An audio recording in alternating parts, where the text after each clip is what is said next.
When is enough enough, right? So I do this video. It gets longer and longer. I thought these would be 10-minute videos. That last one was 40 minutes. Things are out of control here. Here's a simple episode, Wandering Rocks, right? 40 minutes. 10 pages of notes. And then I think, gosh, there's more I want to say. There's more things I want to tell you guys.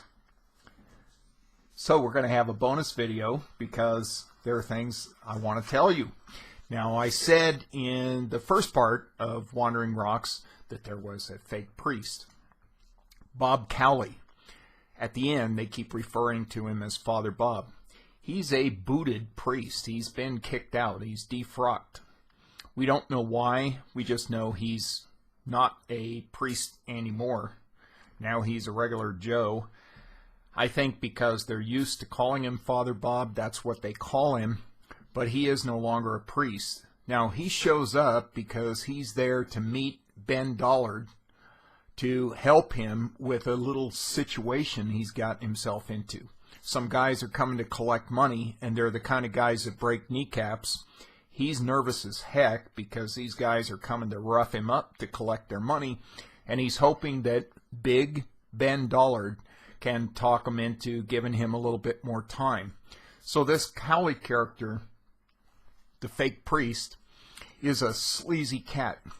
He's a very sleazy guy, and so I wanted to just make sure that that was clear, that because I had mentioned the fake priest, but I didn't really explain myself on that, despite having 10 pages of notes for that last video.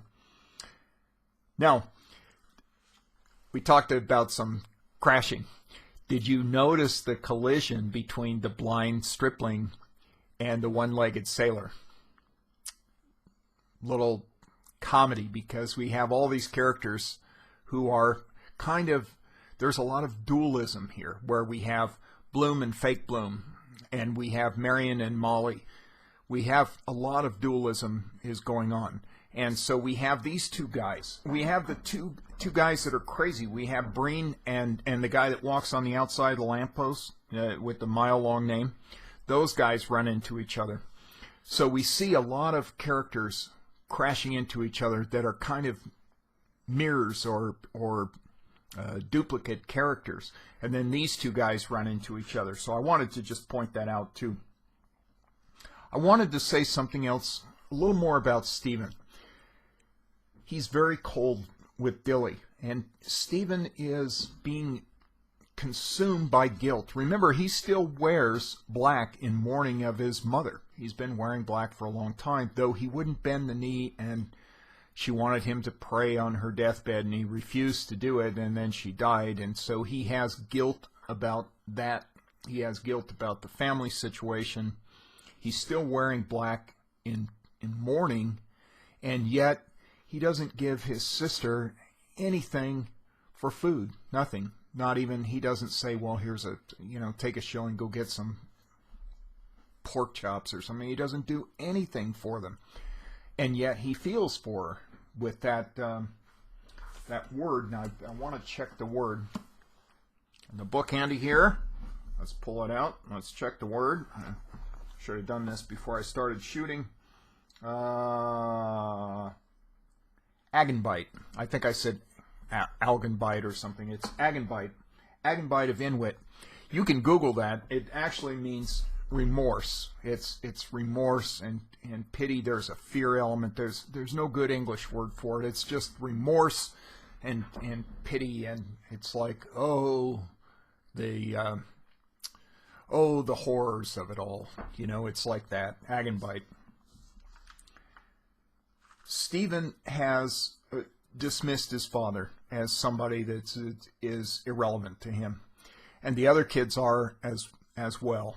And in the house, you hear Bodhi say that our Father who are not in heaven. They're losing their father and their respect for their father, which I think is long gone anyway, but they're losing the image of what a father is. We know the damage that does generationally, because the kids don't know how to fill that role if they haven't had that role filled properly. And so we see this with Stephen. He's a lost cat because he has no image like this in his life. And he is also losing the Heavenly Father because he's disillusioned by the whole church thing. So the Father as a meaningful character in life is diminishing for Stephen. His own father means nothing, and the church father is fading fast. Okay, and it is with the kids as well. And I just wanted to point that out because I think it's important. Now, there's another thing I wanted to mention, and that's the reference to this invention, that they want to show Boylan this invention. They think maybe he'll get behind it or invest in it or something, but they want to show him this thing. And they put in some stuff, and it goes into a certain place, and they pull some cranks, and you try to figure out what the heck are they talking about. This thing is a little device to keep track of betting. So you probably have some tokens, you know, that for particular bet, like on a race, and then you could put the name on it and put it in a given slot, and that allows you to keep track of the betting and pull the handle and set up a new one. Kind of a combination abacus slash mini manual computer type thing. Okay, so that's what they're talking about in this invention deal. Now, one last thing here is Lenehan takes Bloom's tip and he bets on the horse. Now, you don't recall Bloom ever giving a tip. Now, remember when Bloom has the paper and Lenehan wants to see it, and Bloom gives him the paper, and he's looking up. Lenehan starts looking through. He wants to pick a horse for the big race, and he says, "Here, you can have it back." And then Bloom doesn't want it. He says, "No, throw it away. Throw it away. Throw away." And then Lenehan looks down. There's a horse in the race. Throw away. And Lenehan thinks it's a tip, and he takes the paper and he runs off with it. Now, the rest of the day, he's telling people that Bloom gave him this tip on a horse. Throw away. And they didn't realize Bloom was a betting guy. And you'll notice not all, but many of the chapters up to this point, there's been some reference to Bloom. And they say, well, he's not a betting man, or he doesn't bet, or I've never known him to get involved in that. Bloom has no interest in it. The tip was totally inadvertent, and it's a long shot. This horse is a long shot in the race, and people are betting on the favorite, including Boylan, and the favorite is Scepter, the ruler, right? So Boylan is betting on Scepter. Lenehan has this tip from Bloom, he thinks is a tip from Bloom, to bet throwaway. So we see in this episode where Lenehan pops into the bookie and puts his money down on throwaway. It's funny stuff. Now, I might as well use this opportunity for a couple of announcements, because we're about midway now. We've done a great job and we've come a long way. I am going to do an interview with Dr. Goldsmith. Now, you notice in the intros, this series was inspired by my buddy, Dr. Goldsmith. And he and I talk books all the time. And he said, I'd like to read Ulysses. You know the story. And I said, well, I'll do a video series because I'd love for other people to read it. So he kind of got me started on this. And then he pokes me periodically and says, hey, when are you going to get that next video done? And I feel guilty, like Stephen, because I'm falling behind Agenbite. And so I wanted to do an interview with him for other people's perspective. You know, if you were struggling with the book, he's a first-time reader through this book, okay? He has picked it up a few times and put it down and said, I'll never make it. Now he's making it. He's going with us, with all of us through this learning experience for me, believe it. And so I thought it would be fun, since we're about halfway, to do an interview with him and just say, you know, what do you think? Are the videos good? Are you getting something from it? Is the pace right? Are you opening up new avenues? Are you going to make it? You know, do you like the book? I'd just like to get some thoughts that I think would be beneficial for you, as, you know, all of us. The first time you go through this book, it's tough going. It really is tough going.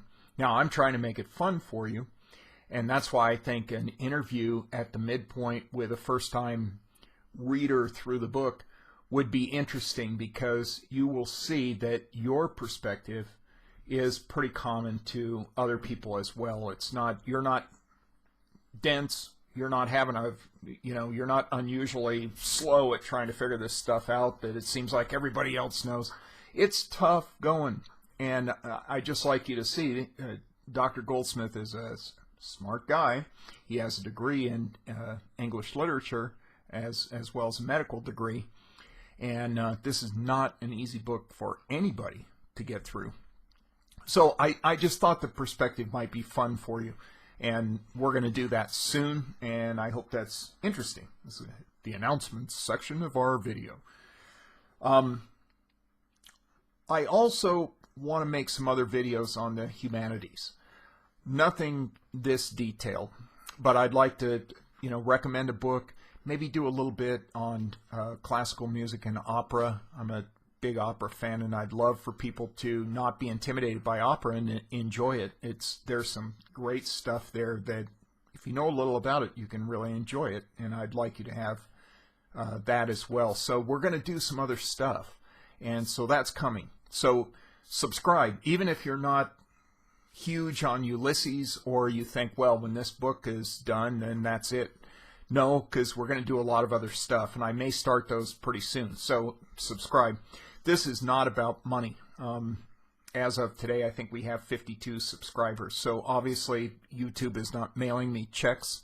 I'm not trying to monetize this. I have a job. I am a business guy, and I do physics and humanities for fun, but I work hard in my work, and that's why sometimes it takes me a while to get a video out. But this is not about making money, and I don't see this going to, 2.5 million subscribers, because I doubt 2.5 million people do what you're doing and make it through this book, right? So, if you want to monetize, you got to talk about, something that millions of people want to see, and Ulysses probably ain't it, right? So there's going to be some other videos. It's not about money. I'm not going to ever ask you to like support me on Patreon or anything like that. So just subscribe, join in, participate. That's a big thing for me. If you leave comments, really means a lot, and I'd appreciate it. Thumbs up, that helps too, because that tells other people, hey, it's worth your 40 minutes to go through this massive lecture on Wandering Rocks, even though he had to add a whole nother video afterwards.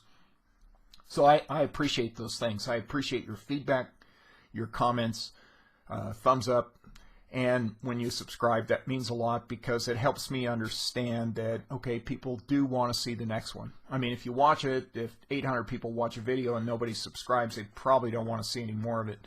But when I see that you subscribe, that tells me that, okay, they're interested, they're waiting for the next one. We got subscribers, so we got to get the next video done. When I say we, I mean me, my laptop, and Blue Snowball. So I just wanted to say that. I appreciate it.